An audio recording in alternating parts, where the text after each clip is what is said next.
Sometimes it's about more than manifesting. You got to do the work. We are back. I have one of the greatest ball thieves you could ever find. I'm talking about if you pass him the rock, you better run back down court, get on defense, or go look for a rebound. Everybody knows him as Coach Juan. I know him as the sniper before KD. Say what's up to the listeners, Juan. What's going on, man? What's going on? Man, I want to see if this is a round of applause. Yeah, man, we got to give Juan a round of applause. He's doing big things in the community. He's taking care of the kids. He's one of those people who are reaching back. A lot of us talk about doing it. He's living it. And I want to start with the beginning because I don't think people know Mr. in the paper at Arundel High School, Mr. 13.35 points per game. I did, yeah. Before he comes into his senior season and they praise him. You know what I mean? So let's start with, when did you officially start playing basketball? When did you fall in love with the game? Earliest you can remember. I always loved it. I ain't gonna lie. Earliest I probably was like 4 or 5. I remember we had a Fisher Price. I didn't even have a full basket though. It was like one on the back of the door joints. You probably remember those. So, everybody had one. Yeah. So like I remember I used to play all the time on that. I finally got a basketball court outside. Always played even when it was cold and stuff like that. I just loved it. You know what I mean? It was a big thing. Like me and my dad used to really play a lot. And then it just kept going. But what's crazy? I didn't really start playing organized. I was 10 years old, actually. I ain't played till, my first time playing organized, I was 10 years old. I played for the Aberdeen Raiders. They had a little, league or something like that. And I was sorry as hell my first year. Like, when Kobe talks about like that, I win games and stuff like that was scoring. I think we had 15 games. I probably had 4 points my first year playing. Okay, so when did you actually get good at playing basketball? Like, when did you get great to yourself? Or when did you know that, hey, I'm better than everybody? Because you walked in here 6'5". You know what I'm saying? You still 6'5". I wish I was 6'5". I probably, yeah. I'd probably be a really big guest if I was 6'5". No, what's crazy? I didn't get good at basketball till my 9th grade year. And it's crazy. My 9th grade year, I got cut. I was actually at Meade. I got cut from the team. So I played with it was like a rec league team. And that was the first time I started having 20 points and stuff like that. Yeah. Everything kind of clicked in. And then I actually ended up going to Arundel the next year.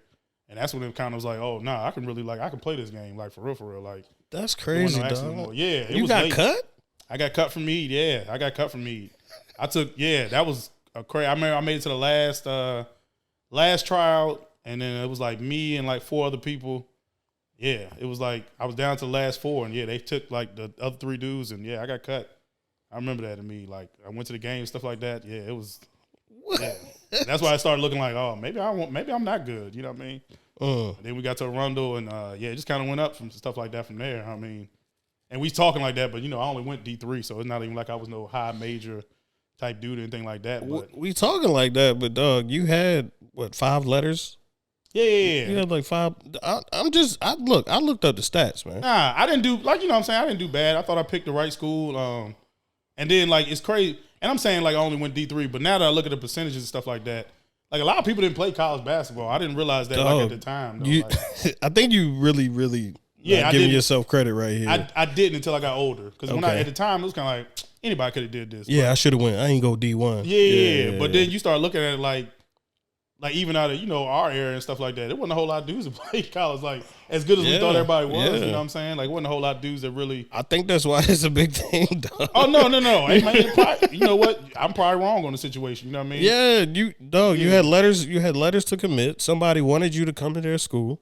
You went to the school, and you played basketball. Whether you played a lot, whether you played a little, I can look you up and see your stats. That's real. I don't even. You know what? I might have to start looking at it different, actually. Now that you say, know how people used to be saying back in the day, they would say, "Google me." Yeah. You can literally. I Googled you. Oh, and you popped up. I mean, there ain't that many Juan Wansleys in the world. That's it's a lot, actually. It and is, it's a couple with like, bro, it's so many of you. I'm glad they had, dog, I can look you up and they have pictures. Yeah, that's real. That's real. You know what? You've been very humble. Okay. Yeah. And you skipped over getting cut. We're going to go back just a little bit. Yeah. So I feel like we fast tracking this. Mm-hmm. You got cut at me. Did you go in the lab? Like, what did you actually do to get better?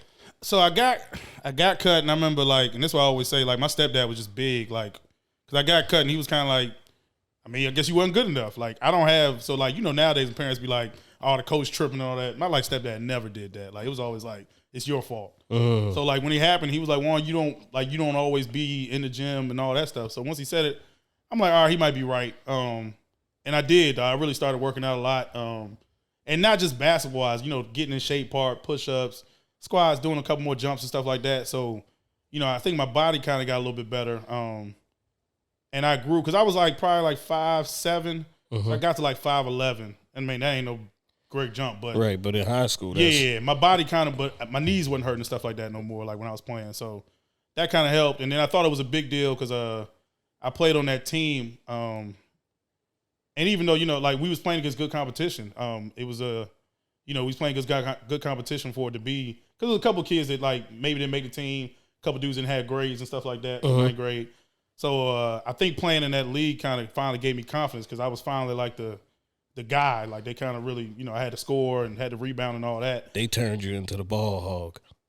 Yeah. Nah, for real. Like, they really did, though. They were just giving you the rock. Like, go score. Ron, if you don't score, we going to lose. Like, that type of joint. Like, that's why a lot of times now, even when I be training kids. Who was that coach so I could blame that coach? I want to. Coach Daniels. Coach Daniels. You're a bad person and a good person at the same time. I ain't lie. I've been trying to actually find him. I can't remember his first name, though. I just remember his last name. Okay. Because I ain't going to lie, he really, like.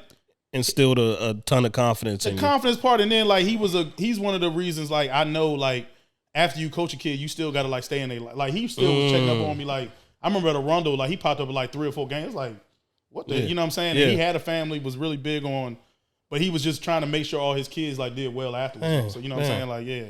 He was a big, like, really big deal. You know. It's obvious. We're going to get to that. He had a huge impact on you. Actually, absolutely. You know? Yep. Okay, so you killing at Arundel, right? You get there, and you starting to dominate, and then coming into senior season, are the letters flooding in, or are you seeing just scouts at the game? You know, what took place? I had a couple, like, D2 schools, a couple of them came out. My senior year didn't really go as expected, though, honestly. We had a change in coaching, not the head coach, but he brought in some assistant coaches. One of them was a kid's dad. Yeah. So was he left-handed? Nah, because I played with a dude from MIBA, and he was nice at Arundel, but he was left-handed. I can't think of his name. I gotta remember. I don't remember. I'm trying to think. He was a shooter, though. That might have been Ryan. Dark hair? Yeah. Left-handed? I think he was. Yeah. Nah, so he came in. That's what Dad I thought it was. Nah. So he came in, and I ain't trying to get into it, but like, he changed some stuff around. The coach kind of was listening to him a lot for whatever reason. I think because me and his son played the same position. He kind of was just like, oh, Juan, he just kept saying like bad, oh, Juan's bad for this, and it kind of just spoiled into like we just didn't have a good chemistry that year though. Like really, we were supposed to be a pretty good team that year. Had a lot of meetings and stuff like that. And I remember long story short, I remember like it was probably like 6 games left. So we called a full team meeting, the coaches in there and That's stuff like that. That's how you know when it's bad. It was bad, yeah. When you got called them team meetings? But then I remember the star player, I ain't gonna say his name, my man to this day though, but he pretty much told the head coach like, you shouldn't coach this team anymore though, because you bad though.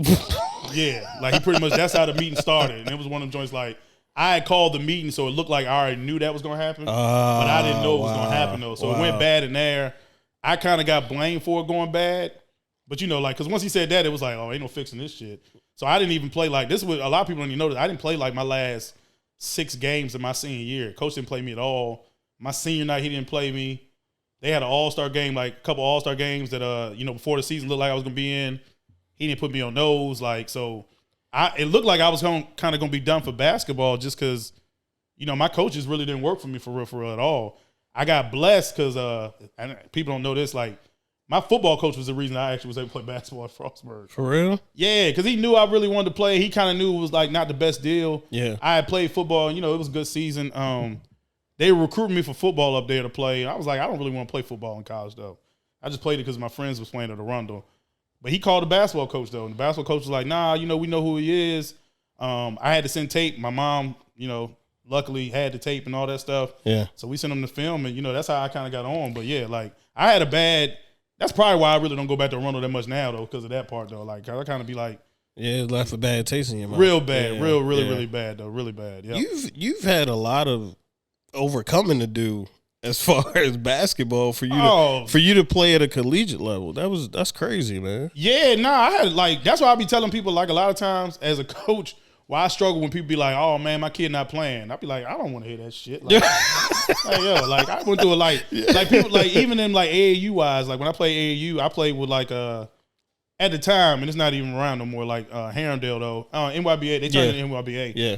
But like, on that team, like we were loaded. Like, I remember like the first 8 people went D1 and stuff like that. Right. Actually like 2 dudes on the team went to the NFL and things like that. But like on that team, I didn't really play unless like, I had to play defense on the team. Right. They bring you in to give somebody a breather or we running like Kentucky or something. Yeah. I wasn't shooting the ball and stuff like that. Like right. But they ain't running no plays for you. Not at all. Not at all. Like, you know what I'm saying? So yeah. Like, I remember I was on that, but I always say I thought that was the reason why when I got to college I was fine because like I had to really work hard to be decent, like just to be decent though, not even to be like a star player, just to be. Oh yeah, Juan's playing today. You know what I mean? So that's how it kind of worked out. I used to go to camp at North Carolina Westland in the summers, and these guys I thought were phenomenal, right? Because we doing all the drills and they moving fast, and there was one dude who was teaching the camp, and he was like, he don't even get on the floor. Yeah. I was like, what? Yeah. He's one of the best basketball players, ball handlers, shooters I've ever seen. And then when I watched some game tape, he sitting there on the bench, and there's other guys who are that much better. And he would talk about how nice JJ Redick was. Because they would leave summer camp, and I guess JJ was teaching over at Duke. Yep. And they would go have like a free run. They got the summer league down there too, though. That's a real good, like they have a really for real? Yeah, like. Cause that's the Durham area. It's like 9 schools. Yeah, right yeah. Yeah, that if you ever, I played one game. If you ever get to play like, well, not now, of course. Right. But if anybody that used to have like a mad, like that summer league get down there used to be crazy though. Like really crazy down there. Yeah. Cause he was saying that, cause we was talking trash about JJ at the time. And he was like, crazy. He was like, dog, JJ is the truth. No. But so you go to Frostburg and like you said, you're working hard. What's that experience like out there? Was it a humbling experience? Yeah, man. So I get up there, like, and you got to think I'm coming off a senior year, so I'm kind of like, man, am I good at basketball or not? This is twice now, and you've doubted your skill set. No, you got to think. But when I got moving forward. When I got to Frostburg, though, they brought in like it was like 8 JUCO players. They had heavy juniors and stuff like that. So it really was only like 3. I think it was like me. And it's crazy, like they actually all my best friends now. Me, my homeboy Keith, and Brian. Yeah. So we were the 3 freshmen. Brian and Keith were fine though. Like they kind of, they were good to go. I struggled my first year up that joint because I actually ended up having to stop because I hurt my groin really bad. So I didn't even play like my first year up there though. Like it was just that bad. Like got hurt, really never could catch back up. So it was kind of like, Juan, why don't you? It was almost like a red shirt. They can't call it a red shirt because it was D3, but I ain't played that first year. Okay. Because it was almost one of them things like, I might be done. Because I was like, it was one of them joints like, I just keep running into stuff like, man, this just might not be meant to be. Yeah. I came back after the winter break, and they, they have intramurals. So they had put me on, like, I got on the intramural team. It wasn't supposed to be that good. But, like, I ended up having, like, some really good games in there, though. So, the coach kind of talked to me like, Juan, you should try and, like, come back out and, just start working out with the guys again. So that kind of gave my love back, and I was kind of like, all right, I'm going to see what happens. But then I go, so sophomore year I come back, and they so at that time they used to have JV. You play like 6 games. So you practice with the varsity, but then you play in like the schools and stuff like that around like the area. Like we played Frederick Community College, Potomac State and stuff like that. So I do good on JV though, because that's when I really start realizing, all right, I just got to work hard and this might work. But then I get to varsity and I don't play at all. Like I said, I don't play at all. I think I played like a total like 6 minutes my sophomore year. Yeah. And so it was kind of one of them things like, dang, all right, we'll see. Yeah. Junior year comes around and it's like, it actually really ended up working out like good though. Like that year I'm kind of like, oh nah, I'm like, I started the first couple games. I remember like I always joke with people, I was like the leading rebounder in the nation for like 3 games. Like for real. 3 games though, that's it. 3 games. I was averaging like 12 rebounds though. So like 3 games I was. But you gonna always hang your hat on that. Oh yeah. Hey, look, Jane, this is what I tell people. I was the lead. My senior year, I was the leading scorer for 2 days. Yeah. Leading scorer in the nation for 2 days. Yeah. And I was leading rebounder for like, 3 games. So like, that ain't a bad. That ain't bad. Right. But I remember this is my junior year. I got caught with some dumb stuff. Like I was talking and coach ended up overhearing me. You know how that goes. So I sat down probably like 8 games. He didn't play me at all. Like, wow. So it's looking like this is actually my sophomore year. I'm sorry, this wasn't even junior year. So I started the first 4, and then like I sat down for a little while. So you get sparing minutes. I probably averaged like 4 points, like 5 rebounds that year. Right. Not a bad year at all. Right, so it's like, then junior year coming, coach trying to over recruit me as always, because he like, I don't know how good Juan is. So I got blessed though, because like I said, my friends Brian and Keith, Brian was starting point guard, and he just kind of really always, Brian just passed away actually like 2 years ago. But oh man, rest in peace. Yeah. But like he just kind of kept me in the gym and stuff like that. So when it came back, even the people they brought in, I was just better than them though. So it wasn't like right. You know what I mean? I just kept beating out people. It was without a doubt. Yeah, hey, I'm going to be on the floor. I'm going to be on the floor. Yeah, I kept beating out people, and then like that year, it wasn't really. Year wasn't really going. It was like, all right, Juan's going to be a decent player, and then I remember we played up at actually Marymount. We were getting beat pretty bad, and then coach was like, man, I'm just gonna let Juan play the second half. And I remember I ended up having it's the first game I had like double digits, but I ended up having like 22. And from there it was just like kind of like, oh, Juan, you good? Yeah, like, you gotta play. You gotta play him. Right, And then right. like the rest of the season, I remember I averaged like probably 14 over like the last 11 games. Okay. So that season I ended up averaging like 8 and 5. And so then it was kind of like senior year, I really locked in though senior year because I was kicked up that year. Yeah, and I ended up averaging like 11 and 6 my last year. But we, had a great season because we kind of got everybody involved, and that's really where leadership skills started too. Because even as a junior, like even though they had seniors, I was captain that year and my senior year.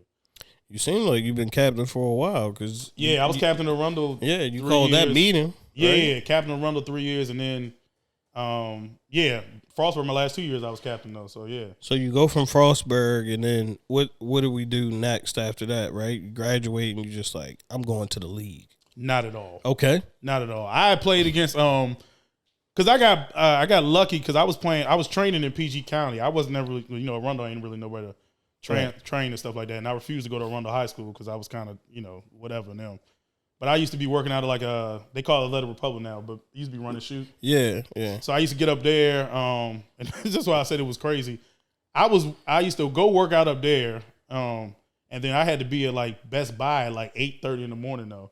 So I used to get up there like probably 5:30, work out, and then come work at Best Buy, and then I used to train at Sportsman in the afternoon though. Yeah, Bowie, I remember you. Yeah. So that's the first time I saw somebody never pass the ball the whole game. I'm not passing that league. I was averaging like 30. I don't care about that. No, I'm not passing. Still don't. Nah, you was killing though. You was killing. I'm not passing that one. But I averaged 5 assists actually. Nah, you was nice. Yeah. You was nice. I remember coming in there. It's like, yeah, we coming to see Juan. I say, Juan who? Then I seen Juan. I said, that boy good. Yeah, nah. So, but I had played. But you got to think in PG County. I always tell people like you gonna know real quick if you a pro in that joint. Just a different level of talent. Man, different level. You gonna play against some people. So like, I remember like this is people. A lot of people know him. Like Mo Creek, he was about to go to college. He's a senior, and I remember we played him in the league out there. I remember he gave us like 50. Like no lie, he gave us 50. We won the game. Yeah. Like you win a game, but I'm like I'm nowhere near him though. Right. So like I think about like Maryland has some of the best ballers. Oh no, PG and County especially PG nuts. County. Yeah, PG County's nuts. So like you play against him. I think like Nolan Smith played in that league. They had like a couple dudes that Nolan Smith was up there. Yeah, like that's why I said that joint was the league was like good as hell. All right, Like okay. yeah. Then you even play against like Baby Shaq was in there, and like these dudes didn't even touch the league. Like, Right. And Baby Shaq was nuts. Yeah. I always heard Baby Shaq was in everybody's tournament though. No dog, I ain't gonna lie. Like I tell everybody, like he just the stuff he could do to be like you imagine Ray Lewis being quick. Right. And dunking and stuff like that. Right. That's how he was. Like, that joint used to be nuts, and his arms are really long. Like, yeah. So that's why people be like, "Oh man, you think you had a chance?" No, I like, no, guys, like, No, because like you play against pros, like no. No, I've seen it. Yeah, because Chris Whitney was in the joint and he was older. Oh yeah, Chris Whitney was older. Right, That's what people don't realize. From the Wizards. Yeah, exactly. Yeah. And remember, he averaged like 6 points. Yeah. I remember this one kid was talking stuff to him, all this stuff. So first half he let him have it. Right. Second half 30, and it's not even. And it's one of them 30s like, oh, he could have had 70 in this game. And that's why I be trying to tell people, like when they say somebody's sorry. Stop lying to yourself. Stop lying to yourself. Just look who we playing with. There's schemes. There's a lot going on here. Like Randolph Church, he never even played in the league. Yeah. He played at Wake Forest back in the day. Like I remember he's Bill Sports Fit in the mornings. Dog, like a lot of them pros, they don't really miss open shots. Like that's what would be crazy. Like people be thinking, oh man, he can't shoot. No, he can't shoot in the NBA game. Right. If y'all get into playing horse or something like that, don't get it twisted. Because do you remember Junkyard Dog? No, I'm still thinking that you played against Nolan Smith. Like Nolan Smith was nice, bro. I mean, it's a league, but that's why I remember run and shoot, right? Like everybody knows Kevin Durant was there, his little brother was there. Like no, they highlighted them. Well, yeah, that's what older brother though. His older brother. Right. Yeah. Oh, I'm sorry, his older brother. But they played in it too. Yeah, and that's the thing that's crazy. Guess what? Kevin Durant brother Tony gets buckets. But that's what I'm saying. Like they highlight. There was a bunch of NBA players that played there though at run and shoot, right? Absolutely. Because I remember this. I remember going down there in the summer and just looking at how many courts was in there, and I was like, dog, I don't even want to get on the floor. Oh nah, because it was nuts, bro. Yeah. But actually playing with NBA players. I ain't played with them. I played against them. No, I'm just saying actually playing with NBA players is just different. It makes you want to get off the court if you can't keep up. For me. Oh, I didn't say I was doing well. I didn't say I was doing well. Like, no, it's just I just remember playing with like, D1 athletes or guys who looked like they were going to the NBA and or NBA prospects, you should say. Exactly, yep. And these guys were so good. I just didn't want to mess up. You know what I'm saying? Because like it just messed up the flow of the game. That's just how. I mean, I wasn't as good as you, obviously. I mean, you know what I'm saying? I just remember you had like bounce that was like out of this world. Yeah, nobody's gonna believe this looking at us. You know what I mean? Oh no. Hey, look, that's why I said what happened. Let's talk about that for a second, man. What happens to us basketball players, man? It's like we swell up or something. Is it because we stop running around? Yeah, that's 100%. I tell everybody like my weight, I was consistent with it. It's probably I was like a 230, 240 because I'm always gonna be a little extra if I ain't really like eating right and stuff like that. But one, having kids, like I had my daughter, and then once you get married, you can't be at all them. Like I used to play like 4 or 5 games a week. Yeah, once you get married, you can't be at all them games. Man, once you get a kid, you can't. Yeah, do nothing. And that's another thing. That's another thing. So the hooping, forget the wife. You could probably squeeze out a game or something. When you got the kids, I don't know. Oh man, what so. But let's not skip over this. So okay, you go from just graduating college, then you working out early, working at Best Buy, and then from there, how do you just get into coaching? Was it somebody asked you or you? Mine was on accident actually. My homeboy Brandon, we was at a 4th of July cookout, so I'm talking to his uncles and we just talking about basketball, and he like, Juan, I coach over at this school, Holy Family in Temple Hills. So I was like, he was like, Juan, I need some help. You know what I mean? You should come out and help me out. And I was like, all right, cool. So I came out to a couple things. I was training some of the kids, but I wasn't really locking in because I think I was like 25 then. Okay. 25, you still partying and stuff like that. So I ain't really like, I'm kind of like, I don't even know if I want to be a coach though. Like, I was John Reckless at 25. I'm not going to, if you turn the cameras off, we'll talk about it. Dave. Nope, not going to incriminate myself in anything right now. But, so yeah, like I kind of, I was kind of helping out. I would come to some games, wouldn't come to all of them. And then the next year, I just kind of was like, I think I started liking it a little bit. So I came to I was really at almost everything now. Came to a couple tournaments and all that. And so then I was like, I think I want to coach though. Okay. You know what I mean? Like the second year. But I was cool with being an assistant. I wasn't really worried about being a head coach. So I was there for 4 or 5 years. Okay. Like 4 or 5 years. I still was hooping though, and it was crazy. I was playing like we used to play pickup as a morning sports fit, but Kevin Durant dad used to be in there though. Okay. So we playing, and then he finally decides to get involved with Kevin Durant AAU team. Okay. So I'm kind of like, oh man, I want to help out, and so he like, all right, cool, come out, So the first year I coached with I was just assistant coach, helped out with the 8th and 7th grade teams. But then we went to like Peace Jam down there, and I was just like, man, like all the coaches and all that stuff. Like I really was like, nah, I want to do this. Like this, I want to win. Yeah.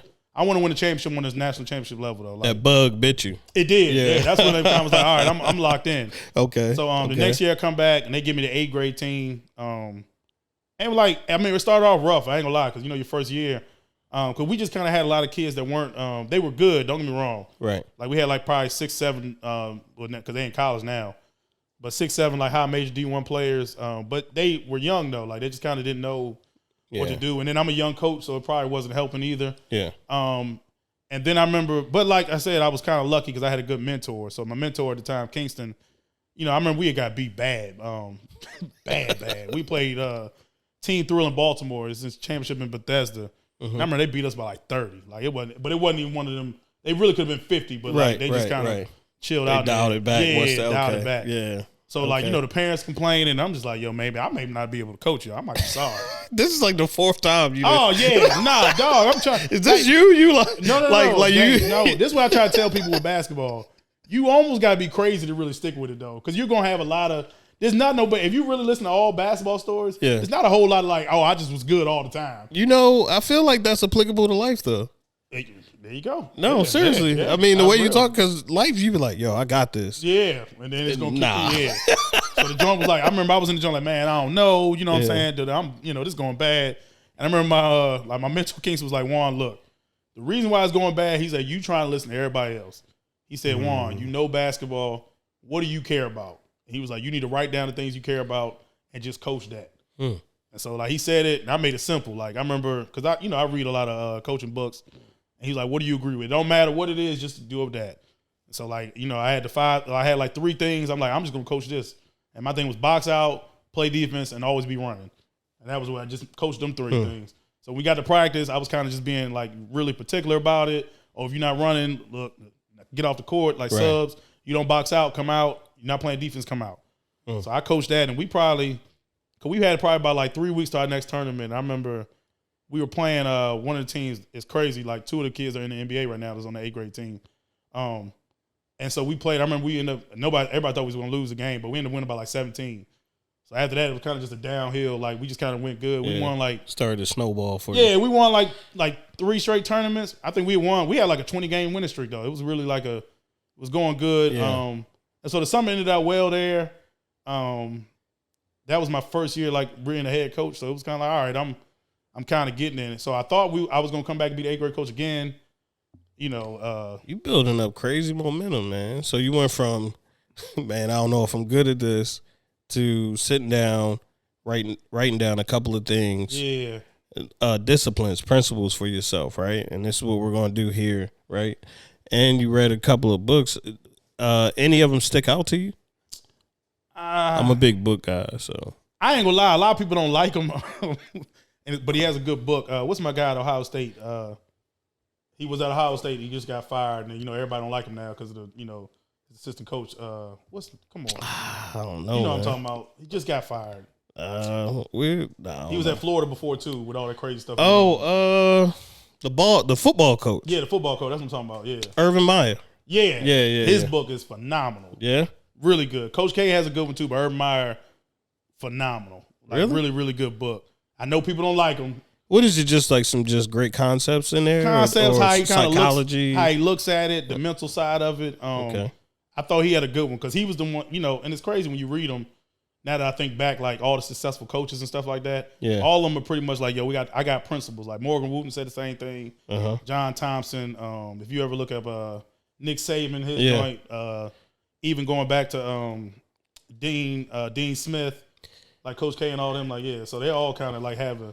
I just think it's a beautiful thing that you're speaking on this, because a lot of people don't talk about what where they learn certain things from, or like Coach K will talk about Bob Knight and stuff like that. Yeah. But as far as you actually like seeking out the information just to kind of build a foundation for yourself, shows a dedication to the craft. Yeah, like I'm kind of like I tell people all the time, like I'm a loser when it comes to, like the basketball thing, because like there's a couple coaches even like that coach now, and I'm humble enough to be like, man, I think you're a good coach. I would just like to talk to you sometime. Like, you know what I'm saying? Like the coach of Gonzaga, Steve Turner, I remember, like, I ain't really even know him like that. I just went up to him one time, like, man, I love the way you coach.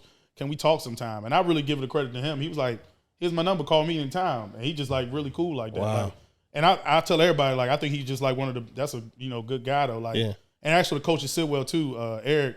Like, they just good guys. Like, you can tell, like, they really want people to be better though. It ain't like, no, nah, I ain't available, nothing like that. They kind of really was like, if you call them, nah, we can talk about it. What's up? If they got time, Right, of course. But yeah, so like, that's such a level of humility. Because I mean, where does that come from? That you're comfortable with just going to ask? Because a lot of people aren't. Well, I think it come, like I said, the getting cuts and all that stuff. Like, right, you're always just like, how can I get better? Yeah, like, what do I got to do? I think that's crazy. Sometimes people are just like, like if you're in a field or something like that and you have the ability, if you can, don't get me wrong. Right. Because sometimes people, aren't going to talk to you. But if you have the ability to talk to somebody, like, ask them. The worst they can say is no. And that might be from like sales background and stuff like that. Once you get to that. Nah, I think it's exactly what you said. Yeah. Like, you ran in, because we're talking about the obstacles that you had to overcome, but you ran into these walls all the time and you had to reflect or figure out what I needed to do to get better. And just that problem solving there is what you're using in your coaching. Yeah, but I've always have you just always been that way?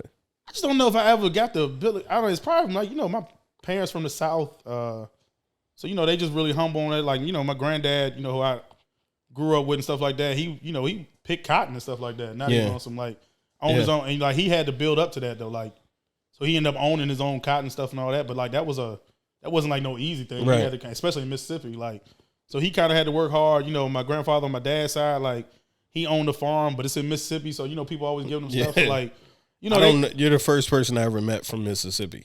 I'm not really. I just used to spend summers. I mean, but your family. Like, I don't know anybody. Everybody be like, well, I'm from North Carolina. Nah, everybody's from North Carolina. The gruddy, like Mississippi though, like Philadelphia, Mississippi, or. So it's crazy. My grandfather on my dad's side is 20 minutes from Philadelphia. Okay. Like my dad, I don't know if you ever. It was a football player from Philadelphia. Yeah, that's the one I know about. Yeah, my dad was the same. Like they was in the same. Oh, he real? didn't go to school with him. They played against each other though. Okay. Yeah, because like my dad is like the first black quarterback for his high school. That's why I'm talking about Mississippi backwards. My dad's only like 61. That's why I be trying to tell people when they be like, "Oh, racism." Nah, y'all, come on. No, right. Like, yeah, nah, that's real. Like my dad is the first black quarterback to ever play for them. So like, but everything was kind of humble though. I don't think we've ever had like, and I got good. I think. Like my mom did a really good job because they never really like made me bigger than the team or anything. Right, like that, right. So I probably gotta give a lot of credit to them honestly though. Yeah, for real. Yeah. Even when you got cut from Meade, I still can't believe you got cut, man. Yeah. And sometimes that's what it takes, right? Like, because they always tell that story. Michael Jordan got cut, and it's like, well, he played basketball. No, Michael Jordan got cut from. People don't know he got cut from varsity. That's what I'm saying. He was on the JV team. He was good. He was fine. Like, that's what I say. They need to tell that story. Yeah, that story had a lot of sauce on it for a couple years. No, he played JV. Don't do that. Like, don't get me wrong. I know what you're saying, but he didn't get cut really. Okay. They just said, hey, you're going to play JV this year. But I mean, hey, whatever they got to do, that's cool. But I think the humbling thing, I think that's part of everybody that is successful. I think you got to be humble, but you also got to be overconfident and stuff too, though. At some points, though. What do you mean by that?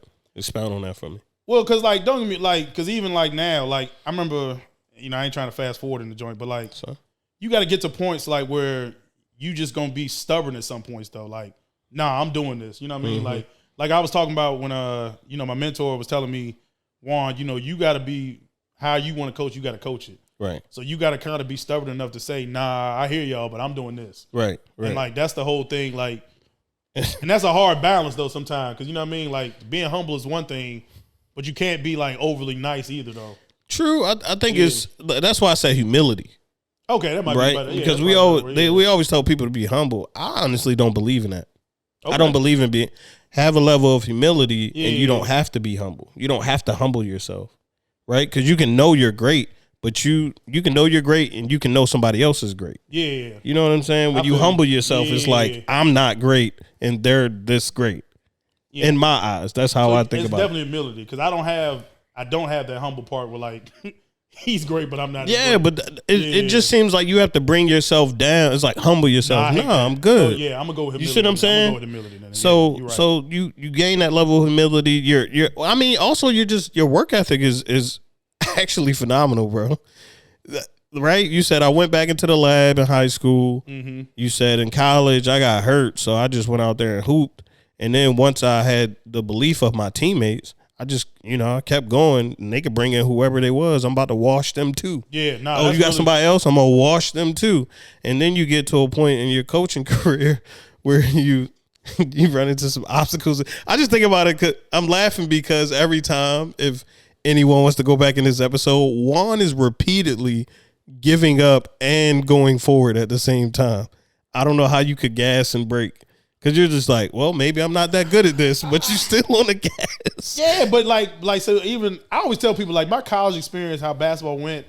I think that's just helped me with life. Period, though. Like because like you were just saying, that's life. Like kind of we just always got to deal with something. Like life ain't never. I don't know too many successful people that life was always kind of. Oh, it was just good. Smooth sailing all the way up. Sailing. Yeah. Like it's always gonna just be something. Straight ascension like an airplane. Nah. Like you gotta crash. All right, I'm good. Crash. You know what I mean? Like it's always gonna be that. So I don't think and that's probably why like when I look at life, I just be like, nah, it's fine. Like it ain't gonna be like it's gonna be like this. Even if it's a hard time, it'll be okay. Like it's gonna be all right. You know what I'm saying? As long as I get up, I'm breathing and stuff like that. Nah, I can fix this to be like it'll be all right though. That's a great way. That's a great way. That's a great outlook on life. Also, I want to say. You coaching is funny. It's not funny to me. That's the wrong word. It's I didn't believe that you would be able to coach because when I saw it, I was just like, he don't even pass the ball. Yeah, how he gonna tell these kids to play the right way? And it wasn't. And it sounds like hate. It's not hate, but it sounds like hate. But when I saw it, I said, damn, how the hell he get good at coaching? Yeah, I mean, because playing with you is like that person will never. I don't know what he gonna tell his kids, but they gonna hog the ball too. And maybe it's just like you said, you had a level of confidence when you were playing with people of a certain skill set. So I saw you different. I saw you at different times. But I said that boy don't pass the ball at all. No, I didn't. And but you probably came to see me in like the worst league to see me playing. Though, I'm gonna be honest with you. Well, I mean, I pulled up with some friends, and we came to see you play. So I think you turned it on once you saw. And that was another thing too, though. Right, true. Like, right. I'm not telling the whole story. I pulled up with some people who was there to see him, and when they saw him, he never let the rock go. He kicked it up. Though, girl come to see you play. You can't. Come on, I ain't gonna be passing the ball like these over 30 dudes, man. Nah. I just shot 500 shots this morning. I'm not doing that. Yeah. Look, we just tell the real story. True. Girl I showed came up. to see me play. I'm showing off. I'm showing off.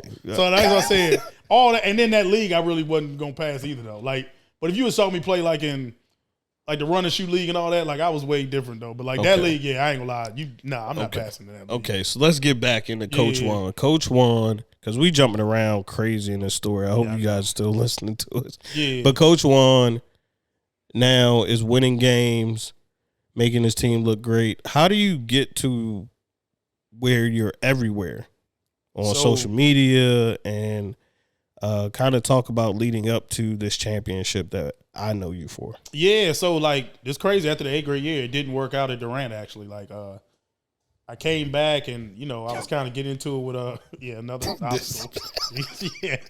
I wasn't really getting into it. Me and my mentor got really cool. And a lot of people like. So I'm not gonna name names here because I'm trying to be better in my life. Please don't name anybody. Yeah. So I was getting into it with the people that were in charge at Durant, and everybody was kind of mad because I was cool with my mentor Kingston. Everybody like, Juan, you letting him influence basketball, and people didn't even realize like I wasn't even talking about basketball with him. Like he's my mentor because he's married, he got kids, he owns houses and stuff like that. And I was trying to move to that direction in my life. I just got married. I had my daughter. You know what I'm saying? So I ain't gonna hang with people that ain't got kids and all that. Like, that's talk about it. Talk about it. Yeah. So, we got cool off of that though. But so they kind of was like, oh, Juan, we're gonna make you an assistant this year. And at first I was gonna take that and be like, that's cool. But then, and this is what I'm talking about. I don't have the humble part though. I don't have that. Because I was kind of like, nah, I'm a better coach than that person. I'm not doing that. Like, so I stayed around for a little bit. Probably should have left earlier. But we, kept arguing and stuff like that. And then it just kind of came to head and it was like, all right, we're just gonna part ways. So I left, that team Durant and stuff like that. And at that point, I was kind of like, man, I might just go coach a Holy Family and be done. I don't know if I want to keep doing the AAU thing. But then I got lucky. I met New World, the Adidas program, who I'm with now. Okay. Met with the head guy over there, Taj, and, he was like, yeah, you can come on and, because we got some places you can help out at. It wasn't no head coaching opportunity, though. It was just like, you come and be assistant coach. I was like, but they basketball guys, though, really talk about it. So I was like, all right, I can, I could do this. I can do this. So I went, and so the first year, I was supposed to just be assistant for 9th grade. Something happened. The head coach decided he didn't want to be there no more. So he leaves, and then they're kind of like, Juan, we don't have, it's either we end the team or if you want to take it over. So I was like, all right, cool, I'll take it over, you know what I'm saying? Let's see what happens. See what happens. Once again, you know what I'm saying? So I remember my first tournament, we lost in the first game. Ended up losing by like 5, but it was because like we just were young. We didn't really, I didn't get a whole lot of practice time. But we ended up winning the next 3 games in the tournament consolation. So it went, parents, everybody's like, okay. This guy's, he's our guy. He was, yeah. So then it's like, all right, cool. We go to the live period. That's where the college coaches and everybody comes see us. We end up losing in the Final Four. So everybody's kind of like, nah, Juan did a great job. Juan is the guy. Yeah, we're going to leave him here and stuff like that. Right, Then, like I said, the next year, COVID happened. So, like, it looked like, oh, man, we about to have this good team. We good to go. COVID happened. So, it's kind of hard because we can't get in the gym. Right, we kind of talk to the kids and all that. So we end up going out. Actually, we ended up having it was a league up in Virginia. So that's kind of, over COVID what everybody ended up doing. So back to, we went up, started off 1-3 that year, though. Like 1-3. Just like, so like, I'm dealing with, and it's crazy because I've been coaching the kids so long. Because a couple of kids on the team, they've been with me since Durant. They came over with me. Okay. So you stole some kids? Not really, because like James. No, I'm just saying that's what. It's just a jab, but that's what they say. But it's crazy, like, because one of the kids I coached, he had like some real family stuff going on. So like, it wasn't just coaching him. I was kind of mentoring him. He was staying at my house sometimes, like. So I think by the time he got to that year, I had him since 7th grade. That year, I think he was almost like tired of hearing me all the time. Okay. I'm on him with grades and and it was like 3 of the kids like that on team. So it kind of like so that year went really, it didn't go bad because we won. We got the championship, lost the championship by 1 point. I mean, we went other places and was winning, but it was kind of like when something just ain't going well. Though. Right. So it was kind of a bad year because, the kids were kind of acting out. That's just a weird age. Yeah.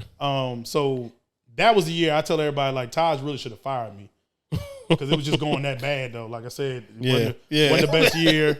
So it's kind of like, so then the next year come up and they like, Juan, what you want to do? And I'm like, yeah, I'm probably going to be assistant. They like, all right, Juan, cool. Right. So I'm being assistant. I'm like, all right, it's an older coach that's going to be the head coach. All right, cool. So I come back and, but that season starts off bad at me as an assistant. And everybody kind of like, well, nah, Juan should just be coaching it. You know what I mean? Like, and I'm like, nah, like, and at this point, I ain't gonna lie, this is probably the first time I'm kind of doubting myself. Like, I don't know, man. Like, I was winning games, but like, was I doing it the right way? Yeah. Then, things come to a head and it's like, nah, Juan, you coaching the next time. So then that season ends up, we actually, do pretty good, beat a couple ranked teams. And it's like, all right, cool. We gonna, go ahead and, go ahead. Oh, no, it's like, all right, cool. We gonna, like we ended up losing in the consolation championship because we lost to like the team that won it. So we lost in the consolation championship, but we went like 7-3 over that the 2 live periods because, like I said, that was COVID year. Yeah. So you didn't really do nothing. So then 17 is coming up, the year that just passed, and so everybody like, because in the coaching thing, I'm kind of young. Right. I'm not young, but Right. As a coach. Yeah. So everybody kind of like, you gonna let 17s, Ty's have 17s. I'm like, I don't know if you're gonna, and Ty's like, nah, we gonna Juan. So like, I always give a kudos to him because I don't know if a lot of people would have been like, I'm just going Juan. But he just sees something in you. Nah, so he let me be the coach, and the year started off. I think we started off like 7-1, and like we ended up being ranked, and man, so it was going good, really really good, and then we go to Southern Jam Fest, a big tournament in Virginia. Okay. So we won the first 3 games, then the 4th game we played DeJuan Wagner's son. He like the number 1 player in the nation right now. Oh, really? Yeah, they had like at the time they were like the number 1 team in the nation though. That boy probably getting buckets because I remember DeJuan Wagner was the first person to score 100 points in a game, and it was everywhere. He is an NBA player. Like we won the game, so like we play that game. Everybody like, oh man, they about to run through them. I remember the crowd was like packed. Yeah, everybody's on this one court, and everybody like, oh, now they about to lose. I mean, we ended up beating them by like 20 though, like just Was that a turning point for you when that happened? Because you celebrating with the kids and you feeling good, but when y'all win against a team like that by that much, and you probably get back to your hotel room, are you just like, dog? Nah, that was really when I was like, yo, we good. Like, we got a chance. Yeah. Like, that was the time, because before the year started, everybody was like, they're going to be a good team, but I don't know if they're going to win the whole thing. Yeah. Once that game, but this will go back to the humble thing, I'm not. I was like, nah, we can win the whole thing with this team. Like, right. So I felt like that the whole year, though. I really did. Like, I kept saying that to everybody like, I won, whatever. Yeah. We won that game. Everybody was kind of like, Juan might not be wrong. Though. Like, yeah. So what made you feel like you guys had such a? Because we had good kids, man. Like, I ain't gonna lie, James. We just had really, really good. You could just tell. You could just feel it. Nah, they was good kids. I remember at practice, like the first tournament we went to, we had like kids coming off the bench. They were just positive the whole time. Okay. Like even in like when we. Like, so it was the team. Okay. They were really a team. Like they were just. It's not even a skill. It was just like. Nah, they were worried about winning. Like they would, and this is when I really know kids are good nowadays. They were coaching each other though, like to the point, like, nah, man, you got to take that charge. Like, right. So when you got a team like that, I was like, nah, we gonna be good. Yeah, because they holding each other accountable. Exactly, you only got to do. You just got to make sure that you don't mess up your part. Nah, right. That's what I told everybody. Like everybody, like, Juan, what you do? I'm like, y'all, I ain't gonna lie. Like, don't get me wrong. I know I can coach, but they did a lot though, because you know what I'm saying. Like they really were into winning though. Like they had a goal for themselves. They wanted to win. So when we got to Rock Hill, that's where we had championships at. Like, they were just locked in. Like, I ain't gonna lie. Like, I didn't have to do nothing, like, go to sleep on time and none of that. They was like, nah, we here to do this. Like, they was there to get it. They was there to get the chip. So the team, like I said, we was 7-1. The team that beat us, they beat us pretty bad, actually. Not bad. It was just like we lost by like 15, but they kind of just punked us, though. Yeah. So the whole goal was, like, to get back to the championship. So we ended up getting back there. And like I said, it was the same team. But, that game we won that in triple overtime, though. Yeah. I mean, it was such a, it was like June or something, or July, July right? 4th, yeah. So I remember looking at it and following it, but no, I didn't know. I don't remember now, but that's crazy. So first overtime. No, we should have lost in regulation. So we was up by 1. I remember we shooting a free throw. And I don't know what happened. One of our kids like ran up. The other player goes back. Luckily, my big man is running back, so he fouls the guy. Mm-hmm. So he can't get it, but it's only like 0.6 seconds left. So he going to the free throw line. He's shooting 2. We only have 1. I'm like, I'm like, God damn. Like, I ain't gonna lie, dog. Yeah. But can I be honest? I really was like, we're not gonna lose like this. I remember I kept saying this kid, we're not gonna lose like this. For real? So yeah, but for real, you really I said that. I'm thinking you said not like this. You saying we not gonna lose. No, we're not gonna lose. But then the first free throw, he hit the back of the rim and it like bounced up and it went in. And I was like, oh, you could tell the pressure was on. No. I was like, we about to lose. Like, the first free throw, if you miss, like, you make it and to do all that, I'm like, we lost. Oh, yeah. Like, okay. Look, my joint changed from, like, as soon as it went in, we lost. You like, if it did all that and it went in? Yeah, man, this ain't our day. Yep. He shot the second joint, short-armed it. Bam, front of the rim. Yes, Jesus. Okay. All right, we overtime. I can take that, whatever. So we go to the first overtime. Good game. We up by 2. The kid, Devin Crosby, he about to go to Alabama. He makes us, like, he going to the rim, and I'm thinking, like, all right, straight. He goes to do a reverse, and I don't know how he put his English on the ball because it's over a 7-footer. Put the English on it, that joint goes in. Second overtime. I'm like, God, dog it. What the hell? Yeah. We could just play some defense to close this out. But I thought we played good defense. Right. Yeah. Second overtime come, it's tied up. And, like, we got the ball with 13 seconds left. My point guard dribbles it off his foot. And I'm like, oh, shit, we about to lose like this. Dude play defense in that one, get a stop. So it was like, all right, cool. We go to third overtime.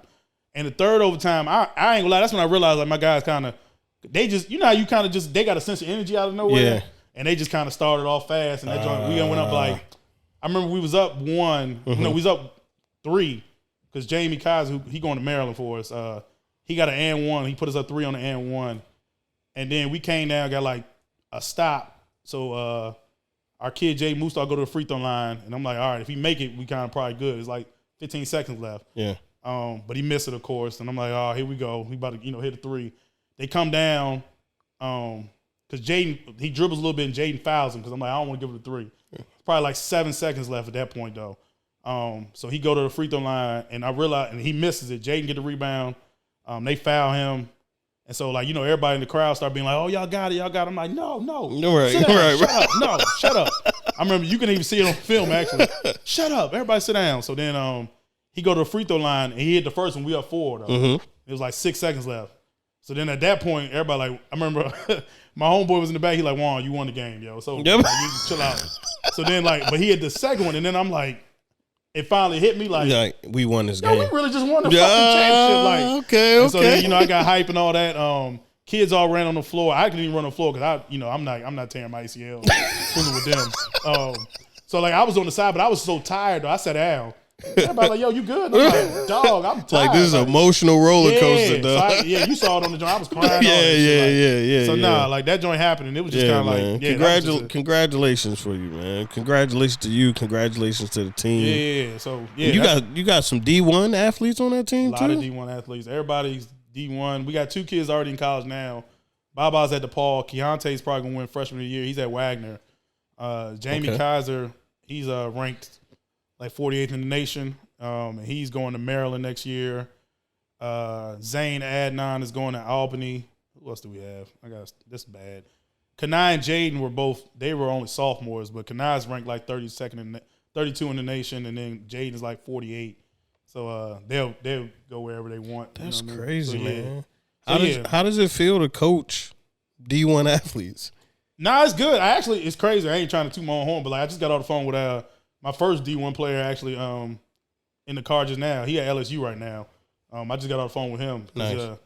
He was having some trouble beginning, so he's starting now though. So they having a rough season, but I mean, he gonna see what it is. But yeah, he's starting. So like I said, I think I've been really blessed for real. Like deal with some really high athletes, and like I said, a lot of stuff overcame a lot of stuff and all that. But yeah, I think it was all worth it though, for real. Yeah, the championship. So because now you throwing your own tournaments. Yeah. When you go out and you win and stuff, like you meet a couple people, so it's kind of like, and everybody's always willing to come play a DMV team. Right. So we did our first one. Probably wasn't as big as it wanted to, but I didn't realize I did it on the same weekend as like 5 other tournaments. So like I said, that's a learning experience. Right. I'm definitely gonna do a part 2 next year. What was the name of the tournament for the people that don't know? DMV Invitational. Okay. And how do you even go about the process of getting gyms, talking to other coaches, getting teams, marketing? Like how do you? A lot of relationships. Okay. So, like I said, just go to the humility part, because when I'm on the road, I talk to coaches. I'm not really one of them dudes. Like, I don't like that guy, so I talk to a lot of people. And then I think, because I've always kind of been, I would say nice to everybody. Like, everybody kind of like, oh, Juan throwing something, they'll come and play. And, you know what I mean? Like, we had a team from Canada. They had the #1 player. He like top 5 in the 25 class. Okay. He came down and played. We got you remember him, Flip Murray. Yeah. His team came down and played. So we were just kind of like blessed, like, a couple people, people in the area have teams. Yeah.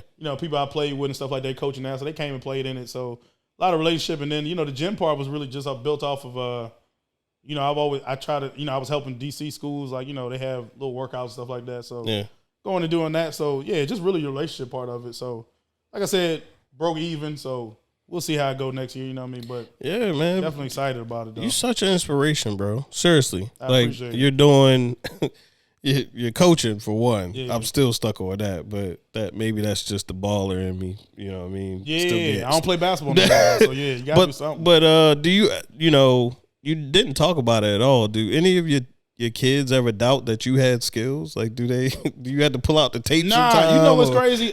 Early on, so like I kind of got lucky because actually the kid is at LSU. He doubted because he's like, oh, coach, you fat or whatever. Right. So 8th grade, I used to beat him consistently all the time. 9th grade, he kind of was taking off, ranked and all that. Right. We played one last time after we worked out. I beat him. And then he was kind of like, man, Coach Juan might be actually. Right. But a couple kids saw it. So, everybody kind of like, nah, he can play. Like, you know what I'm saying? Yeah. I ain't dunking on nobody. Right. But, he can still play. Now, will I play him ever again in life? No. Because I remember even that day I told him, because it was crazy. He was up 5-0. Right. It was on the joint. But I had to mind fuck him because I had to just kind of talk to him and just like, I talked him out of, what he was really doing to win. Right. So then I ended up winning the game like 9-5. But I remember I was exhausted at the end. I was like, nothing left.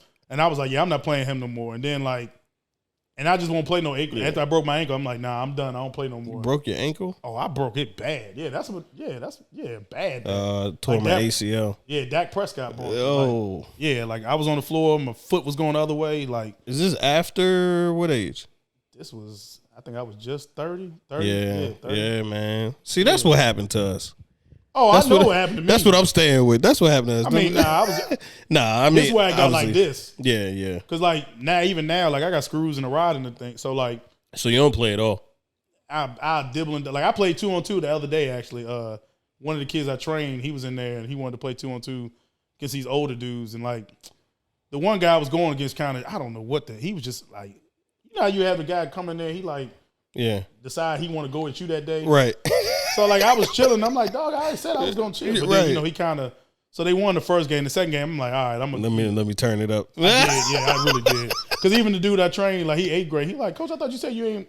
I'm like, I don't. Like, I was like, like your mind, you know how that is. Your mindset kind of still stupid. Like, right? I shouldn't really be trying. Like, why he going? All right, okay. Yeah, all right, you thought it was a game. Nah, down, I'm about to go you know crazy. So it is what it is. But nah, I love it, man. Like training kids, still got my job and all that, so it's cool. So the league that you or the team that you coach for, is that a paid thing? Do you get paid? No, you don't get paid. I mean, it's sponsored. Like the kids don't have to pay nothing. We go on trips and stuff like that. But nah, you don't get. You lose money with AAU. I tell everybody that. Like, I mean, you got to think about you go on the road. You got to pay for a couple kids to eat, and it just is. But like I said, I'm blessed to do it. Like I wish I had probably a couple more. As much as I'm able to get in the gym and work out kids, I wish I had that when I was younger. So I try and make sure I get that back to all the kids, though. I feel like you may not have reflected on this at all, but you had a lot of people, you had a lot of men involved in your upbringing as far as your basketball career. Yeah. Right? Like you talk about your stepdad, you talk about coaches following you and coming to games. And I feel like that's a big piece of why you give back. Yes. Why you show up for you taking a call before you even come in here, and I know you're a busy guy. You got your kids of your own, and you're constantly just giving back, man. Let me, after this, obviously, but let me know if there's ever anything I can do to help contribute. Cause I got you. But James, I ain't gonna lie, James. You gotta think about it. We supposed to really. People look at it like it's giving back, but that's really how it's supposed to be anyway, though, honestly. Okay. Like if you think about it, like how we all grow up. I always joke with staff about this. Like, we kind of had like the village mentality with everybody, though. Like it wasn't and that wasn't something that was like, oh yeah, you doing this. It was just kind of like, nah, like we all supposed to give back. Yeah, that's cool. That's fine and dandy when we growing up. James, for real though, you're right. But it's sometimes like I don't even know where to give back. Sometimes, you know what I mean? No. That's really the problem. I think that a lot of people run into because like, and I don't know if you feel like this. I just feel like it was a lot more stuff going on for kids when we were like younger. Definitely. Though. Like, do they even do dances anymore and stuff like that? Or man, I don't know. Okay, I mean, like, I don't want to get into it, but like, I don't hear about anything other than the outside activities of what kids got to do. Yeah. From my parenting perspective, you know what I'm saying? But like, I don't hear about none of that no more. Like the rec, like I remember we used to have dances at Fort Meade rec services. If it's not school, it's not really. And even for me, I came from the city and then we went to Hawaii and then I came back. You from Baltimore? Yeah, I'm from Baltimore. I didn't know that. Yeah. Okay. Yeah. So we came out to the county and I went to a rental and then we went to Hawaii and then I came back and I went to Old Mill. But like even trying to find rec teams, somebody on the team had to let me know. You know what I'm saying? So I never really knew what was going on. Anne Arundel County not that good about it. I think. That's why. I think it's just us. Because like you said in the DMV, I didn't coach. I went to a game. I was about to say I coached. Mm-hmm. I felt like I was coaching, but I remember going to a game out Temple Hills right when you get off the exit. I feel like it's at the same place that you was talking about. I've been to watch somebody play, and my girl at the time watch her brother play in a tournament. You know what I'm saying? I probably definitely was running shoot then, but it probably was called.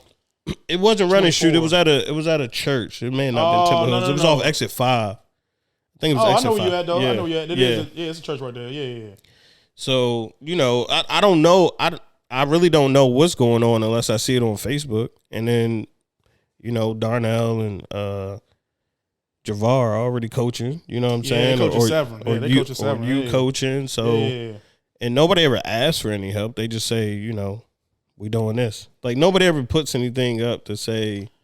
And obviously you can ask, so I won't sit here and just cop out like that. But nobody ever says, hey, we could use some coaches. We could use some help with some uniforms, or we're having a drive or anything.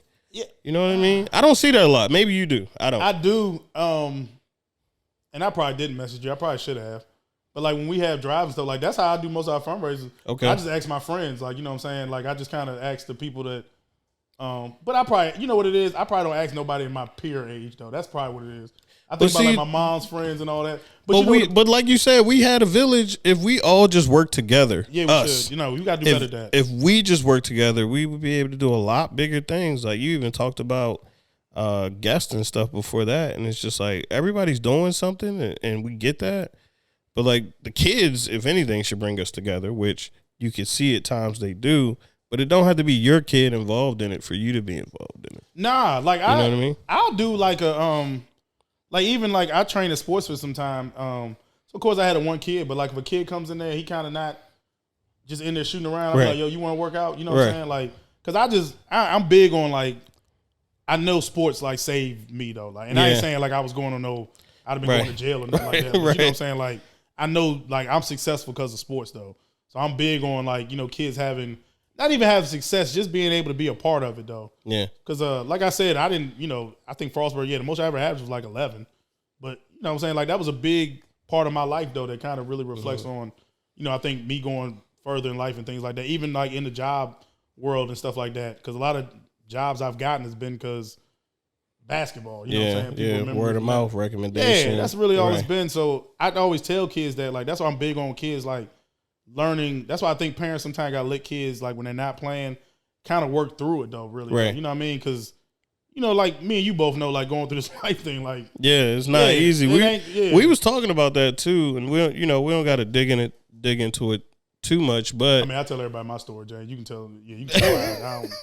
No, but just having black mentors around you, right? Because I only have one mentor. You know what I mean? For business. Yeah. But they give so much more advice than that. You know, you go to them for one thing and it's like, what you doing with that? Mm-hmm. You messing with that woman? Yeah. Why are you doing that?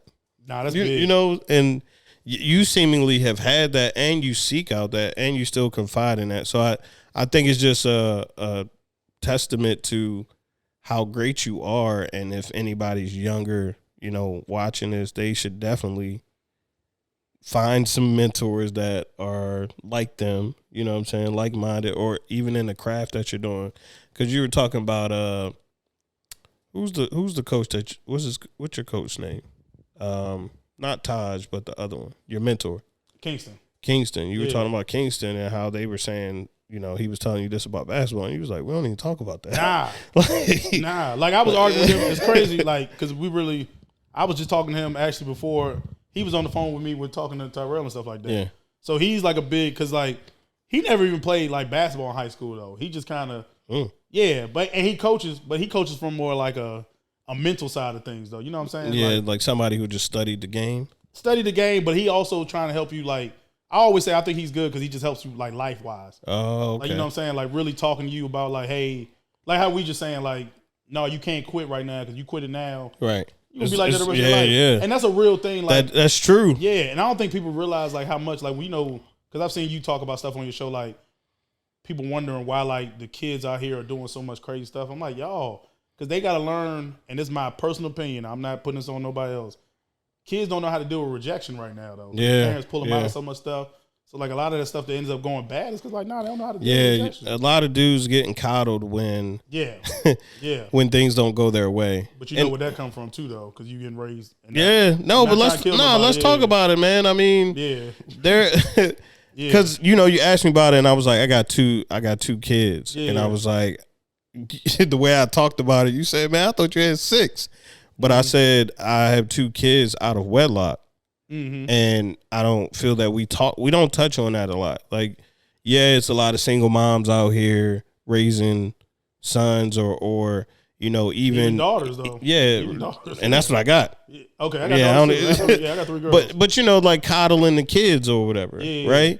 And we always lean on the women for that, but at the same time, it's on us too. We got to make smarter men. We got to mentor these younger men to make better decisions as they get older, so they're not in the situations like someone like myself, because you kind of setting yourself up for failure in a way. And it's because the way that your kids are going to grow up are going to be different from the way that my kids are going to grow up. And not to say they're not going to grow up the same way because I'm involved. Yeah. But at the same time, just having that man constantly around, you know what I mean? Like, I've never heard somebody talk about it from that perspective for real. I quit. I remember, so I got kicked out of school, 12th grade year, right? Didn't have no dad in the house. Yeah. I had to come back for half a year. So I was playing basketball. Yeah. And Coach Adams was hard on me in one practice. Yeah. And I said, F this, and walked out. And he said, son, if you quit on this, you'll quit on everything. Yeah. And for years, I would quit on a lot of stuff. Mm-hmm. And my ex had told me one time that it like just sticks in my head. But she was like, you never finish anything. You think that was because of your dad not being around, or like mentors though? I think it was because of my dad not being around, only because I say, and mentors. I didn't have a lot of mentors. My mom was trying to raise us and make sure we had a good life. My dad went to jail when I was younger, so like after 6, that's why you heard me talk about my dad earlier. Right. Then he went to jail. I got blessed because like my mom married great guys, my stepdad. Right. And but that's kind of hard, I think, for a stepdad. Like that's why everybody always be like, why he help you with basketball? I'm like, because I don't think he ever wanted to go too far. Right. Anyway, though, yeah. But that's more so what I'm talking about too. Like if you're not, and obviously the world is not perfect, right? Nah, not at all. But a dad is super, super important, and I'm seeing this as a father. Yeah. You know what I mean, and having to navigate the waters from afar. Yeah. You know what I mean? And really try to like have my imprint on the child. So I think just not having a solid father, but even not having a solid backup and lack of mentorship, and my mom trying to make sure that she was a career driven woman and making sure that we had things that she didn't have, right? Because that's all she could do. And yeah, man, like, because my mom, I said it on one part, I said, my mom telling me that I'm not good enough is an emotional emotional feeling. It's like a stab in my heart. But my dad telling me I'm not good enough, like you say, he was like, dog, you just gotta get better. You like, maybe he's right. You know what I'm saying? It's just to me, it's just a different. No, No. I always feel like, and I say this to people all the time, and I had a couple people argue with me. I posted it actually like 2 years ago. I think all kids get their confidence from their dad. I could see that. I really say this because but see, I don't just say it because I've been coaching for a little while now, and I watch it like the kids that kind of have the 2-parent households. Yeah, you can coach them different than you can the kid. It's just a mom. And Dion got flack for this too when he was talking about the way he was picking his players. Guess what though? He's not wrong though. People want to say that like he said the quarterback you want it because he's right though on that though. Because your quarterback has to be even keeled the whole time. And unfortunately, and he's going to take the brunt of a lot of stuff, though. Like, think about it. If a quarterback play bad, like, everybody's going to kill him. Right. So you have a dude that's just raised by, and not saying that it can't be done. I'm not saying that. Yeah. And this is not me saying women can't raise great sons and all that. Stop, please. No. Just hear me out. Like, that's why I be trying to tell people, if you really look at it, you don't have a whole lot of men. Like, think about this. And that's why I tell people, look at it. Like, look at LeBron. It took Bron a while to be confident like he is now. Yeah. Really. And look at Michael Jordan. He was already confident. Like that. Dad was involved. Look at Kobe. Dad involved. Right. Kyrie Irving. I'm glad you brought that up because I was going to ask you about I was going to ask you about Bron, but we're going to get into it. Kyrie Irving is so confident. Everybody else gets mad at him now. You're right. Like, think about it. Like, he just don't have the, like, but when you, like, LaMelo Ball and all them got great. That's why I was never mad at their dad when he was kind of going off. I'm like, y'all not, what are you talking? Because you know what people didn't realize? Peyton Manning dad was just as bad. Yeah. Peyton Manning dad told him in the draft, no, you better not draft my son. Yeah. And nobody made no big deal about that. I think the same thing happened with Andrew Luck, and he wasn't no scrub either. No, but that's what I said. Like, like, think about it. Like, white dads be crazy all the time. Nobody just talks about it. Right. The black dad do it. It's like, you know what I'm saying? It's like, why he's so involved? Because that's his child. His son, yeah. Like, think about this. You ever think about this? Drew Holiday's dad has 3 sons in the NBA. Let's just stay on that for 1 second, bro. Why is it bad that a dad is when it's a black dad? Why is this such a big issue when he's overly involved? Because and this is my opinion. I've watched it now that I'm a dad and stuff like that. James, if black dads really get involved, like I really think we'll be a lot better as a people, though. That's my opinion. Yeah, my opinion. I think I almost want to call it a fact because I think if the dads get involved, like you think if you go back to look at yourself, another man stepped in and helped you out, right? You've been through a lot of adversity in your life, right? You've had black mentors because black men who are solid, right? We're obviously talking about a certain caliber of black man, right? But when they come in to situations, even a stepfather or being a first time dad or whatever, they also bring their network. Yeah, you know what I'm saying? So it may not even be from your dad sometimes. It could be from your uncle. It could be from his friend that he went to college with and things of that nature, right? Because I'm sure with your kids, like there's people that, I don't know how old are your kids now? I have my oldest daughter, she's 6, and then my twins, they'll actually be 2 on, when's March 1st? That's Thursday? No, Wednesday. Yeah, they be 2 on Wednesday. Man.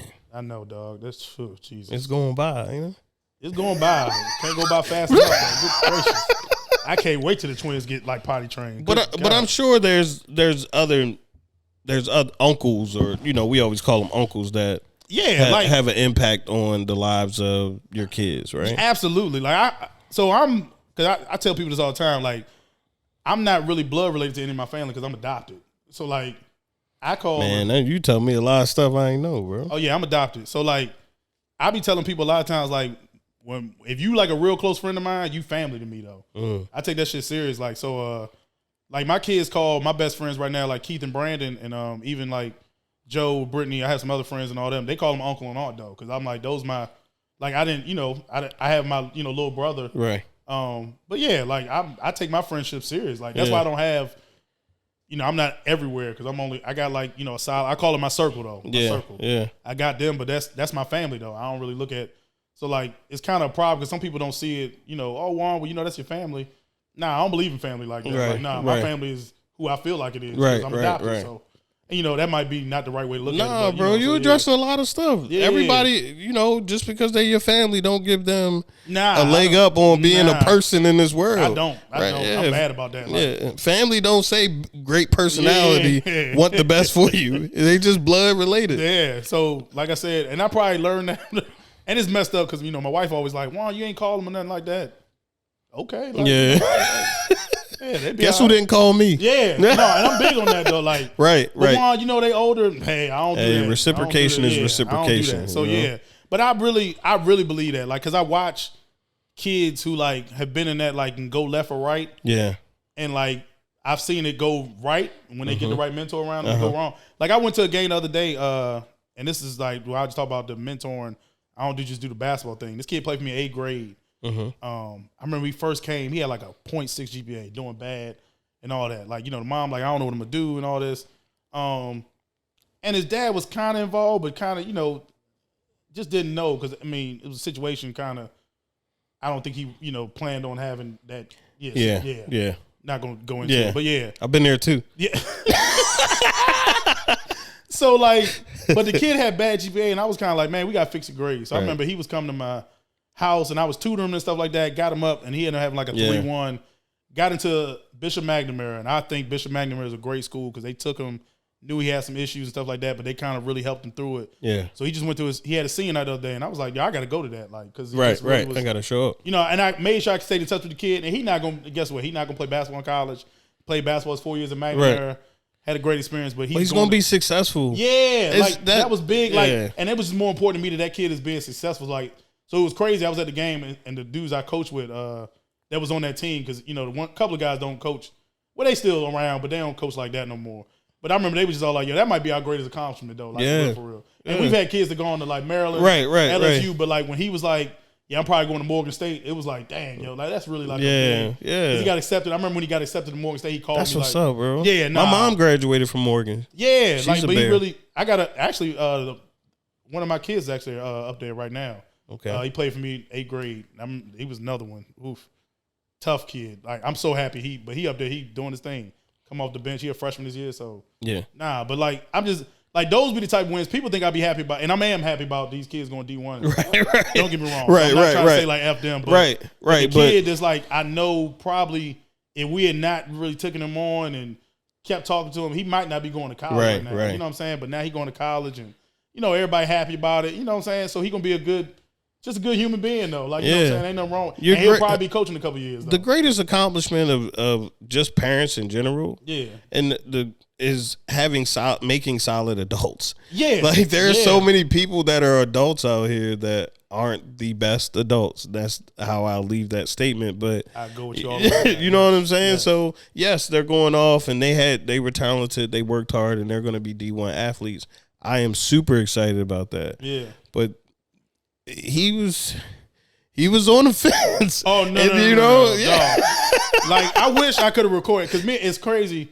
Me and him joke about that because he got like a 3.5 right now, right? Man, from 0.6 to 3.5. Oh yeah, but it's crazy because like when he came up, I was like, and this is why I talk about you gotta get confidence somewhere. Because I remember when he came up, I was like, yo, you're not stupid. Why are you not passing these classes? Right. And he kind of like, I mean, and like he ain't really had no reason. Yeah, It's kind of like, what are you talking about? Because you know you start tutoring somebody, it's like, right. And sometimes I tutor kids and like, okay, he's struggling with the material of it. He can't understand it. Yeah. But this kid was like, nah, you know what you're doing. Like you just don't want to really do the work though. Yeah. So, you know, we kind of had those talks and I watched his confidence kind of go like, you know, to a great place. And his dad kind of got back involved too though.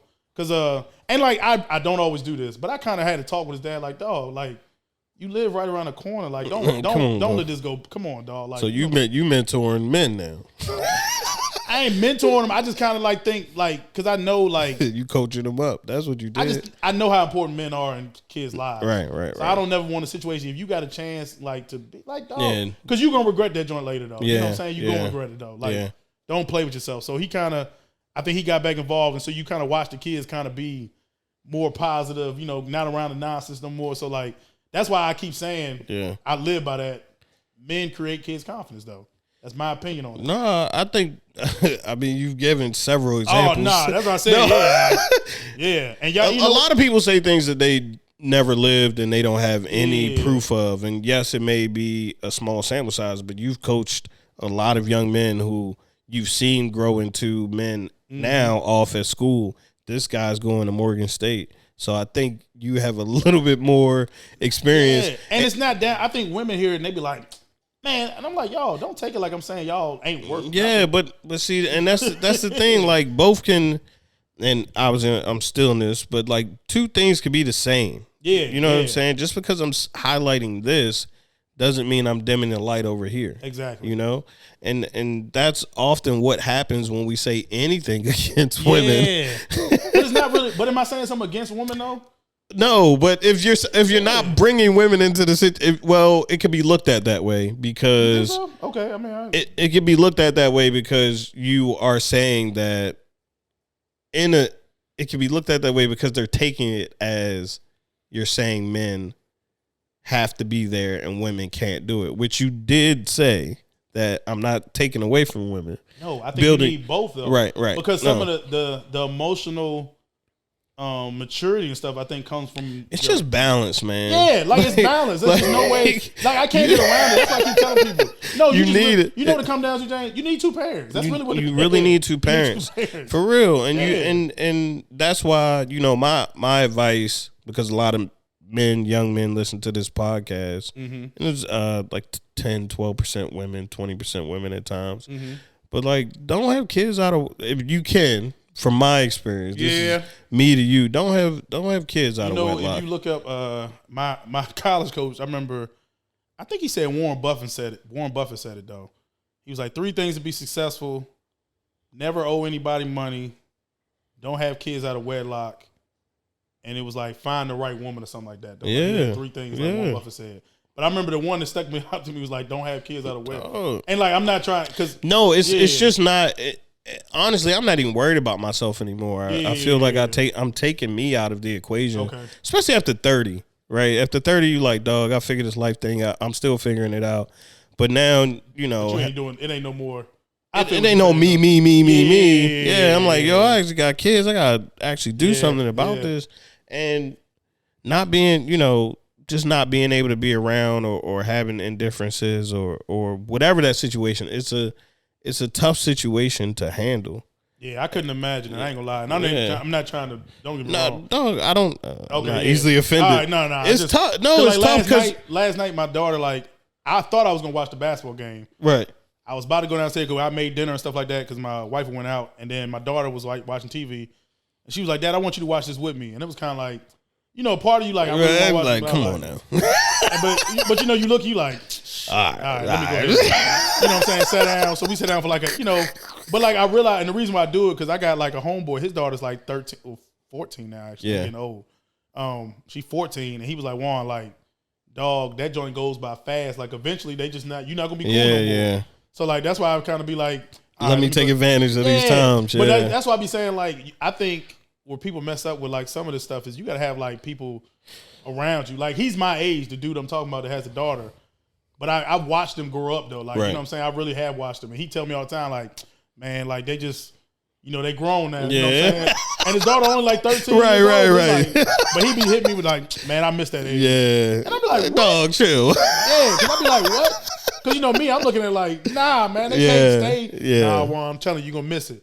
So I can't think he lying because I talked to a lot of dudes that have, nah, Juan, you're going to miss it. Like, yeah. So, like, I try and cherish, like, even this morning, I took all 3 girls with me because my daughter do dance. Yeah. So I took her to the dance class, whatever, like, because whatever reason, she like when I take her to dance class. Don't get me started on the joint. Like, and then the twins kind of like, oh, well, our older sister leaving, why can't we go? Yeah. Like, y'all just sitting in the car. What are y'all doing? Whatever, like, but you know how it is. You got daughters, so like, you can't even argue some stuff, though. But, like, I probably take it for granted that, I get to kind of do that. But I've never heard somebody say, like, talk about that, though. Because a lot of dudes I know that don't live with their kind of kids and stuff, they can almost talk about it like it's almost cool. And I ain't saying cool, but, they I think the only thing I have is just more time to work on this or other business things or, to self-improve as much as possible. But after a while, it's like, who you doing it for? Yeah. You know what I'm saying? And then you miss little moments like, first steps or first dance recital, things like that, and it's just it's not ideal. I'm not, I'm okay with the decisions that I made, but if I could give anybody any advice is just don't do it, Yeah, you might be the first. You might be the first. I don't know if I've ever heard anybody say that, Jay. I'm gonna be real with you. Like, that's probably big on you that you. No, bro. Honestly, though. We trying to build better men, but we still telling everybody to do the same thing, but just be smarter. Yeah. Come on now. Nah, that's real. Like, that's really real. You got to really look at yourself, look at what you're doing, and look at what other people are doing, and really identify where the gaps are in us, So that's why I said, like, just, you have anything going on and I could be a part of it if I'm around, I'll definitely tap in. You know what I'm saying? This isn't just me saying this on camera or anything. We need, I do, because, like I was telling you before, like, it's hard sometimes because you want to kind of do some things like, when I had the event, but like everybody just, and I'm not saying you're supposed to make your money, don't get me wrong, but like don't kill me on some of these, like some of these people like, come on, dog, like, God dang, like, you gotta do that much, like, Jesus, like, Jesus. This is for the kids, right? Like, it ain't like, I'm not making, like, you know what I'm saying? Like, I always say, like, New World's a nonprofit. Like, it ain't like we in this joint making, like, just throwing money around. Right. Like, you know what I'm saying? So, you always need, like, the media stuff is just getting crazy now, social media and all that. Like, it's just going crazy. So you got to do it. Like, we have people to do it and stuff like that. But, like, the prices are just out of this world. Yeah, like. No, man. Yeah. I know. Yeah, I'm about to say, you in the world, so yeah. I know, man. But, what I'll say is I think you're an absolute inspiration, for one. And anybody who's not motivated or inspired by what you're doing probably needs to look at themselves twice, because you've been through it. You've been through the fire. You've been through the ringer, and you had some basketball aspirations, and you've turned them into such a great coaching career, it seems. And this is just the beginning, right? I'm sure do you have aspirations to ever coaching at the collegiate level? Nah, they move around too much. Like, I mean, it's changed now. Like, coaches don't stay somewhere for like 30 years. Like no Coach K or them days probably Dean over with. Smith. And I'm gonna be real, like if you and this is what I'm talking about, reading the books and stuff like that. If you read their books, all of them have like a regret. I didn't get to spend time with my family, that type of thing, and all of them, like all the great coaches, like even the women's coaches, like you read their books, like Tara Vanderveer, the coach for Stanford, she wrote one, and it's kind of like all of them have that like regret thing. And I don't think now I do want to be a head coach of a high school though. I do want to do that. Okay. So that's my plan. By 40, let's try and get to that. But you should go and beat out Arundel's coach, I think. Nah, I don't want to. Nah, you don't want to get back? Nah. Not there? Not the Arundel. Not the Arundel. I ain't gonna lie to y'all. All right, so I don't know her name, but the coach in Texas who be love her. She's a magnificent coach, man. Don't even know her coach. Bro, I'm just looking at something on Twitter. She was in slow motion. It was from the front. I say, what's moving back there? Yeah, love her. All right, man. Now this is a real talk with Juan. This is a little segment I wanted to put in here, man. LeBron is the greatest player of all time. Yes or no? Guess what I'm starting to say with people? I'm biased. I watched Jordan. I watched LeBron too, but I was just, and maybe because I was younger, I just know Jordan was just. And I've never had that feeling watching LeBron. Like Jordan is just he was just that guy. Like he had some magic about him. Yeah, right? like he just was that. And I'm not. And guess what? I think LeBron is really, really good. I'm not one of the people like, oh no, he didn't do this and do this. Because I think to come in to hearing his backstories and all that stuff, no, he's a great father. Yeah, self-taught, bro. Yeah, really. Like I don't know. Father. I don't know any coach that really coached LeBron up. Businessman, all that stuff. I think he's phenomenal. Person. I think LeBron is the greatest man to ever play in the NBA. Yes. That's much better. You know what I'm saying? Like, there's never been any scandals around him. Never. He ain't never stepped out on a lady. Nope. You know, you know like he's you know what I'm saying? And ain't even know that we know about. Look, if it ain't been said, it ain't happened. I agree. You know what I mean? Like he's just the best human that ever played basketball. Yeah. So right? That's why when people ask me, I'm like, look, hold on. Right. Don't get offensive because I know how this gets. Right. I think he's really, really good. Okay. LeBron's better than Kobe? No, not to me. I knew you was going to say that because you. All right. Kobe, I ain't gonna lie, yo. Like, and he another book like you got to read. Like, I watch documentaries and all that. Like Kobe really, because Kobe's just as impressive. I mean, don't get me wrong. The Colorado thing happened. Right. Which he was found not guilty. Yeah, exactly. Right. So you know what I'm saying, like, but the way he took. I thought he didn't shy away from that. Talks about it, he tells he messed up and all that. But he was a good dad too. Like, and then the way he was starting to mentor the younger players in the thing, like if you ever hear him talk about basketball, dog, he was a genius. Yeah, like really. He was giving it back. He was giving back to the sport too. Yeah, like giving back to his daughter. So like I know part of the reason because Michael Jordan ain't really you had to get with Michael Jordan, but Michael Jordan wasn't really coaching nobody up. I think even Kobe, because I read the book Relentless by Tim Grover, who trained. I'm reading the second book, Winning, right now. Actually. Okay. I'm about to finish it actually, but yeah, it's pretty. I'm gonna check that out there. It's good. Oh yeah. Tim Grover's just a good everything he do. Yeah. Because he was talking about how he's talking about Mike and why I feel like he touched on it subtly in the book about how Kobe reached out to Mike and they kind of built a little bit of a relationship, but Jordan wasn't really. You know why he struggled with it? Because actually, I tell everybody he's the reason Kwame Brown, and I don't think Kwame Brown was that bad. He's the reason why he didn't elevate though, because Jordan is kind of Kwame Brown. If you read his backstory and stuff like that, he needed more of like a mentor type. Yeah, and Jordan was kind of like a dog. He couldn't understand. You grown, bro. Yeah, but he couldn't understand why people didn't want to be great though. Right. So if you like read like stuff, anybody who talks about Jordan, everybody's like. He just couldn't like. If you didn't want to be the best, you really couldn't talk to him. Play for him. Though. That's why I said like a lot of people really like. That's why him and Pippen don't like each other. Though, like, for real. But they gonna say we shooting Jordan Bell. I also want to talk about this. I think Kevin Durant is the smartest basketball player ever. Yes or do you think he's the smartest basketball player ever? Yes or no? IQ wise or picking teams? I think career wise, not IQ. He's not doing a bad job. I will say that because he's been on, Nothing against Russell Westbrook. Love Russell Westbrook. But you up 3-1 and you lose, everyone's like, why do you leave? And we're starting to see it.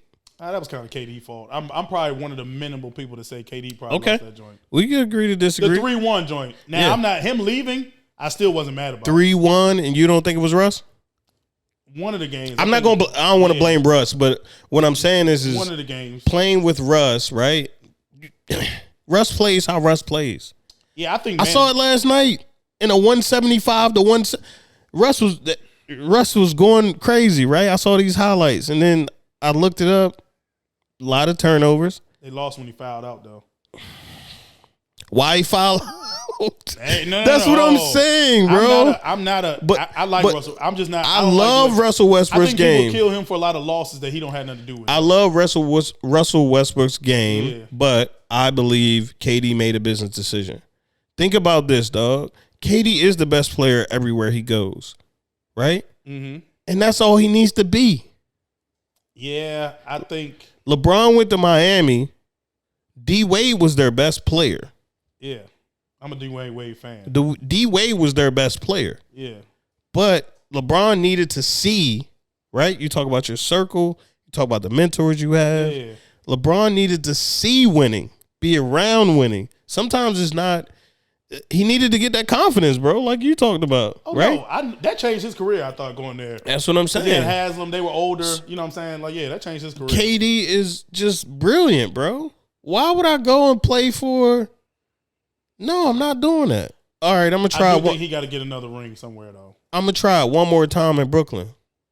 You know what? This is stupid. Look at what they doing. They getting Ben Simmons. We had James Harden. Yeah, Harden killed. But I'm going to be real. Harden killed that Brooklyn thing. He got old too quick.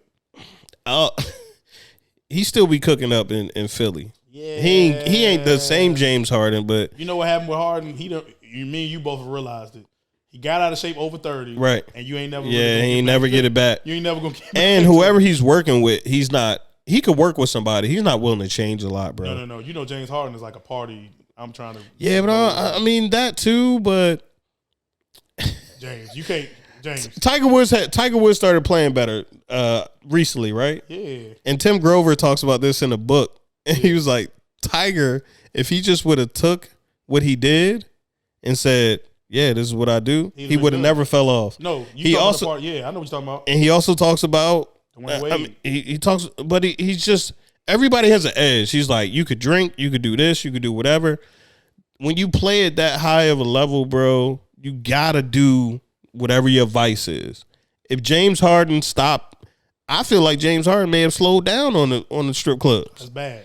So you remember that part in the book he talks about cleaners, right? So he says, and he says this, and this is why I thought it was the best part of the book. He write, whenever you have to, when you're a cleaner, you have to be there all the time. If you try and stop it, you might not ever be able to get it back. So says, okay. All right. That's why you said that. Yeah. You're right. You're right. He said he thought the worst thing of Dwayne Wade was LeBron coming there to break him. Yeah. And I was like, you know what? You start thinking about it. A lot of dudes, when you kind of, I'm going to go try and do this. It wasn't that LeBron came. It was that he took a back seat to LeBron. Yes. That's what it was. It wasn't that LeBron and you know what? If you look around the NBA, like think about Kevin Love right now, how he was cooking and all that. Right. And once he took the back seat, right, it's hard. And I think people don't realize that that's really in life, though. It's a get. Yeah, you can't. You can't downshift once you get in that good gear. You got to stay in that gear. Yeah. You try to be humble. Nah, I'm cool. Nah, this your team. Yeah. Guess where Bron came. This your team. But that's why I kind of like Russell Westbrook, though. Going back to that. Fair enough. Guess what he's saying, man? I don't fuck y'all. I'm done. Right, but no, you right. But you're not winning. But if he ever, but let me say this. And he's not a cleaner. Russell Westbrook's a closer. And if you haven't read the book Relentless, please check it out. This is not an ad. But like, I don't have nothing to do. I don't even know him. Yeah, but I thought it was a great book. If you really try to be successful, because even his next book, Winning. Like I'm gonna get that. Yeah. Like I think it just shows like life stuff. Because and don't get me wrong, I don't know. Because do you know Westbrook's backstory though? I don't want to dig too deep in this. No, I don't want to dig too deep in this because I want to get to this part of the show where I ask you what's next. So we're gonna kill Real Talk with Juan. Yeah. Hopefully we get Juan back again after he wins 5 more championships. Oof. So we can talk about that. It's tough to get one. You know, ain't that many people that got one. 5. The best coach in Maryland right now. He just retired actually last year. He only had 2. Yeah, well, when you get your 5, if I get 5, you ain't lying. Be the best coach in Maryland. All right. So I'm talking to the best coach in Maryland right now. So what is next for you? I'm coaching 15s this year for New World, so hopefully we're going to have a pretty good team. So definitely going to try and get another championship out of that. I'll probably be going back to I'll probably be coaching high school again next year. At Severn School, I'll be assistant up there. But in the next, that'd be 4 years, I definitely want to have my own, be head coach at a high school, though. So that's kind of what I'm really looking into as far as the basketball side of things, really, though. Okay. Trying to get to that part of it. Okay. And will you come back on the pod, man? Oh, absolutely, man. You know, it's all that. Y'all, yeah, you family, man. Like, yeah, definitely. I come in, I would love to talk about, it ain't even got to be just basketball for real, You know what I mean? No, I think we, when I start the Patreon up, man, when we start having these educational moments for black men, I think I want to have you back for that, and we could talk about that. This is just an introduction to you. Nah, I appreciate it, man. Definitely appreciate it. I really thank you for taking the time, man. I know you're busy. You're a coach. You're the best coach in Maryland, so I know your phone always ringing off. In case y'all didn't know, we got the best coach in Maryland here, and we just gonna ride out, man. I was listening to this earlier, and I don't know why it made me think of an outro for our episode. Oh yeah. Okay.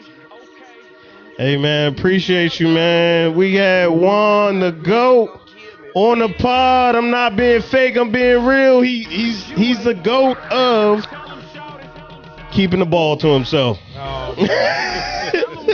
Greatest coach in Maryland, man. If he don't do nothing. Appreciate it.